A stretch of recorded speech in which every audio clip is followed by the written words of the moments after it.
Hello అండి. ఈరోజైతే ఒక ఇంట్రెస్టింగ్ టాపిక్‌తో అయితే మీ ముందుకైతే వచ్చాను. ఏంటి ఈమె హుండీ పట్టుకొని ఇంట్రెస్టింగ్ టాపిక్ అని అంటుందని చెప్పా అనుకుంటున్నారా? ఏం లేదండి. నా మాటైతే కాస్త తడబడుతుంది. అంటే నేనైతే ఇయర్లీ వన్స్ అయితే వస్తాను లీవ్‌కి మా ఇంటికైతే. వచ్చి మినిమమ్ 1, 2 మంత్స్ అయితే కంపల్సరీగా ఉంటాను. ఈరోజు ఎలాగో అత్తవారింటికి స్టార్ట్ అవుతున్నాను కదా అని చెప్పి ఈ షూట్ అయితే తీయాల్సొచ్చింది. ఎవ్రీ ఇయర్ మా ఇంట్లో అదే మా మమ్మీ వాళ్ళ ఇంట్లో అయితే ఇలా పెద్ద హుండీ పిడత అయితే కొంటారు మా కోసం అని చెప్పి. ఇయర్ మొత్తం వాళ్ళు రూ. 10, రూ. 5 కాయిన్స్ అయితే సేవ్ చేస్తారు అందులో. నేనొచ్చాక పిల్లలతోనైతే విరిపిస్తారు. లాస్ట్ ఇయర్ అయితే మా పెద్దమ్మాయి ఇరిపింది. ఈ ఇయర్ చిన్నదానితోనైతే ఇరిపించారు.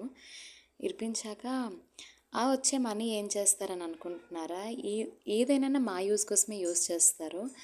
పట్టీలు, బట్టలు ఇలాంటివి ఏవైనా కొనేసి జుగాడ్ రూపంలోనైతే మాకైతే అవైతే ఇచ్చేస్తారు. అంటే మా కింద అయితే అవి ఖర్చు చేస్తారు. ఇక్కడ మా చిన్నమ్మాయి అయితే చాలా సరదాగా మాత్రం ఆడింది.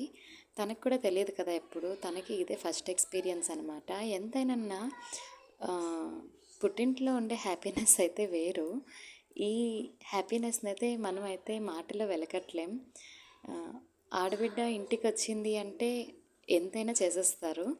ఇలాంటి చిన్న చిన్న విషయాల్లో చాలా హ్యాపీనెస్ ఉంటది. ఫైనల్‌గా ఒక థింగ్ ఏంటంటే ఇందులో ఎంతుందో నేను మీకు వచ్చే వీడియోస్‌లో చెప్తాను. మీరు గనుక థింక్ చేసినట్టయితే నాకైతే కింద కామెంట్స్‌లో చెప్పండి ఎంతుందో. Bye bye.